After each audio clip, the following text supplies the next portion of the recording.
Arsenal felt the full force of the Anfield atmosphere in Sunday's 2-2 draw with Liverpool, as Manchester United had done a month earlier, albeit with a different outcome.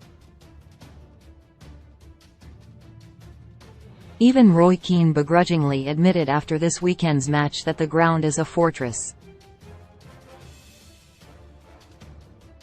"I don't like saying it too much, obviously having played for United, but there is something bizarre," he said.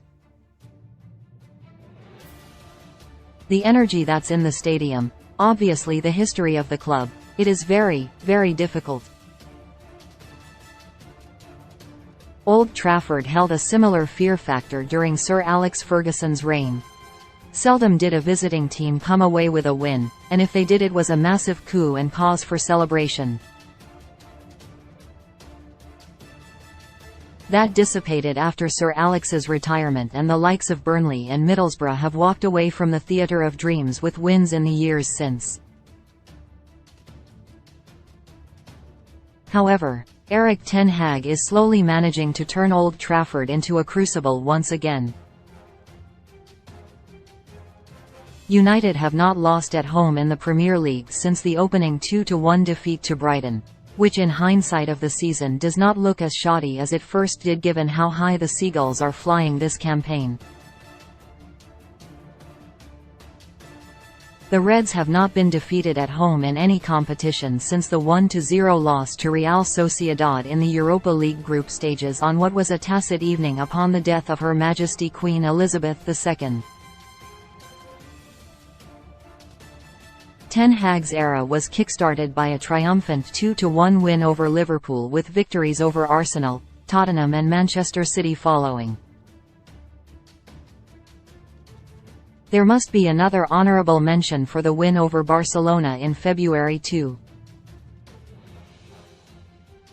Many noted the electric atmosphere that night, as it was against Liverpool and Tottenham, but with the volume cranked up a notch. The club should be credited for listening to its fans, who requested for the pre-match music to be turned off 15 minutes before kick-off to help build the atmosphere. Christian Eriksen was sidelined for the game, having been dealt an ankle injury blow a few weeks earlier in January's FA Cup game with Reading. But he was there watching on, and he recently noted the difference in noise at Old Trafford from when he visited the ground as an away player compared to now under Ten Hag. "The vibe in the stadium as an away player was intense but not really scary," he explained. "And then coming here and playing every game, I do get why some people, especially now and how it's going, are scared to play because of the crowd. They are good people, good fans." Harnessing a home record was something Ole Gunnar Solskjaer never quite managed to achieve.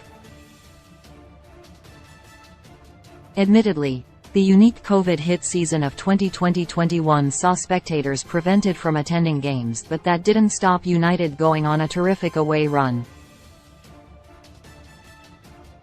In fact, even when crowds returned, their 29-game unbeaten away streak was only halted in October 2021. The away table for the 2020-21 season saw United second, where they ultimately finished. However, the home table saw them sixth, having drawn 4 and lost 6 games at Old Trafford, conceding 28 goals, the most in the top 4.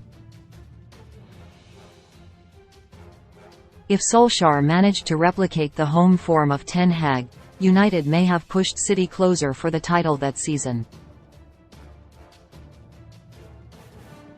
In a reversal, United have been terrific at home this time around but static on the road, losing to all Arsenal, Liverpool and City, and only managing to salvage a draw at Stamford Bridge with a last-gasp Casemiro header. However, in the current season's Premier League home table, United are just a point off City in second and 2 off league leaders Arsenal. They've conceded the least amount of home goals to boot, 8. It cannot be argued that the home form of the Reds is something that has brought praise and admirers. A trip to United is now a terrifying prospect again. Be hopeful at your peril. The mission for next season is clear if they are to push for the title, but as for a debut season, Ten Hag can bask in making Old Trafford a fortress once more.